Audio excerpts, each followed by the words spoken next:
Pinay OFW na matagal nang nakulong sa bansang Indonesia dahil sa drug trafficking ay pinag-iinitan sa loob ng kulungan matapos itong ilipat sa kulungan sa Pilipinas.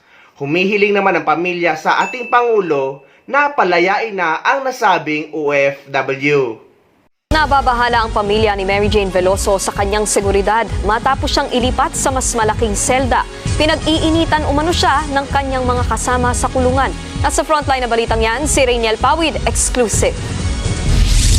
Sa ikatlong pagkakataon na bisita ng pamilya Veloso si Mary Jane sa Correctional Institution for Women sa Mandaluyong kahapon. Matatanda ang nakulong si Mary Jane sa Indonesia ng 14 na taon dahil sa kasong drug smuggling. Noong Disyembre na ilipat siya sa kustudiya ng Pilipinas. Pero sa pagbabalik niya sa bansa, panibagong hamon ang kanyang kinaharap. Kasi mukhang pinag-iinitan daw siya ng mga ka-cellmate niya. Kasi di ba dati solo na cell siya. Ngayon, she was transferred sa isang malaking cell at marami siyang mga kasama dun sa cell. Nag-aalala po talaga kami sa kanya, sa buhay niya, hindi po sa kalusugan niya, sa buhay niya. Bagaman walang pisikalan, ramdam daw ni Mary Jane ang ilang patutsada ng kanyang mga kasamahan sa kulungan. Isa pa sa kinababahala niya, baka raw nahalo siya sa ilang inmate na nakasama na rin ng kanyang illegal recruiter. Suspetsya niya nga, baka yun yung mga kasama ni Christina dati, yung kanyang trafficker. Dahil dito muling nanawagan ang pamilya Veloso sa pamahalaan na palayain na si Mary Jane. Mr. President, palayaan niyo na po yung kapatid ko. Ibigay naman na po ng Indonesian government sa mga kamay ninyo yung desisyon eh. Sana po pakawalan niyo na po yung kapatid ko, parang awa niyo na po. Wala pang pahayag ang Bureau of Corrections hinggil sa sitwasyon ni Mary Jane. Bago ibalik ng Pilipinas si Mary Jane, sinabi ng Department of Justice na hindi siya maaaring ihalo sa kaparehong pasilidad kung saan nakakulong ang kanyang mga illegal recruiter. Sinabi rin ng Bureau of Corrections na maaari siyang mamili ng Bucor facility kung saan niya gustong manatili. Pwede nga rito sa Metro Manila, Palawan o Davao. Dumaan na ang kasong ito sa panunungkulan ng dating Pangulo.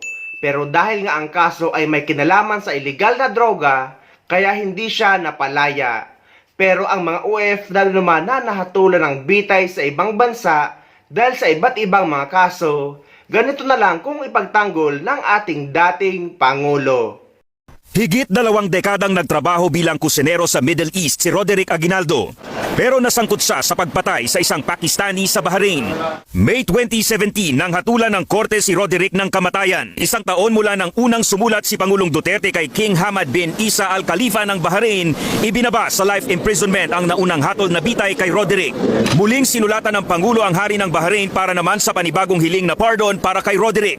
Wala pang 1 taon mula nang maibaba sa life imprisonment ang hatol na bitay, nakalaya si Roderick Aguinaldo matapos na mabigyan ng royal pardon ng hari ng Bahrain. Agad na ipinabot ng Pangulo ang pasasalamat sa hari ng Bahrain sa pagpardon kay Aguinaldo kasama ng 15 pang OFWs. Masasabi ko na ito yung pinakamatinding himala na nangyari sa buhay namin. Ibinunyag naman ni Pangulong Duterte kung paano nailigtas sa parusang bitay ang Pinay overseas worker na si Jennifer Dalquez sa UAE. Ayon sa Pangulo, tinakot niya ang mga opisyal ng UAE na ipatitigil ang employment doon oras na bitayin ang ating kababayan. What I'm trying to say is, kung hindi ka wala mangyari talaga sa bayan na ito. Totoo lang. If you cannot say better babe. Ganito ang luha ng hustisya, ng kalayaan at ang muling makapiling ni Jennifer Dalquez ang kanyang pamilya. Sa Twitter post ng Administrator ng Overseas Workers Welfare Administration na si Hans Leo Kakdak ang pagkikita ni na Pangulong Rodrigo Duterte at Jennifer Dalquez sa Malacanang kahapon. Niyakap ni Dalquez ang punong ehekutibo. Batay sa tweet ni Kakdak, tearful at joyous ang pagkikita ng dalawa. Si Dalquez ang OFW na hinatulan ng death penalty ng United Arab Emirates sa kasong pagpatay sa kanyang amo. Sinaksak umano ni Dalquez ang kanyang amo matapos siyang pagtangkaang gahasain. Ayon kay Pangulong Duterte, nagbanta siya sa UAE hinggil sa kaso ni Dalquez. Sabi ko kasi, kung nabi ko, tayo ninyo yan. Sabihin ko sa inyo. Nagpis ang magkakapatid na Dimapiles nang makumpirmang kapatid pala nila si Joanna Daniela Dimapiles ang natagpuan sa loob ng freezer sa Kuwait. What are you doing to my countrymen? And if I were to do it to your citizens here, would you be happy? No. Oh, parang pinirito ang gilitson. Is there something wrong with your culture? Is there something wrong with the values? Putang ina, pinansya yung katawan. There will be no more recruitment for especially domestic helpers. Wala na. Pinamamadali ni Pangulong Duterte ang repatriation o pagpapauwi sa mga kababayan natin na gustong umuwi sa bansa. Hinatulan ng bitay ang mag-asawang pumatay sa OFW na si Joanna Dema Feliz. Sa kabila nito, hindi pa rin daw aalisin ng Pilipinas ang ipinatupad na OFW deployment ban sa Kuwait. Umaaksyon si Pino Santos. Nabawasan daw kahit paano ang bigat na nararamdaman ng mga kaanak ni Joanna Dema Feliz, ang OFW na pinatay at itinago ng kanyang mga amo sa freezer sa Kuwait. Bitay kasi ang naging hatol ng korte sa Kuwait sa mag-asawang sospek na sina Nader Esam Asaf at Mona Hasun.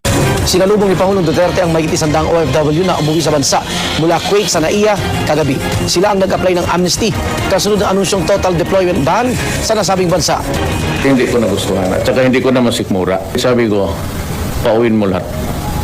Walang pera, mag-knockout ng aeroplano kung sino dyan, basta pauwin mo lahat. I'd like to say that again, welcome. I love you as a Filipino. Mahal ko kayo. Ang masasabi ko lang sa issue na ito ay dapat magdoble ingat ang lahat ng mga kababayan nating OFW. Dahil kapag pumasok na tayo sa airport or sa Naiya or sa Clarkman, ay tayo na ang may kontrol sa mga bagahe natin. Kaya dapat alamin natin kung ano ang mga laman nito, lalo na't kung hindi tayo ang nag-impake. Dahil kagaya nito sa kababayan nating OFW na matagal na nakulong sa bansang Indonesia dahil nakapagdala siya ng droga sa kanyang bagahe.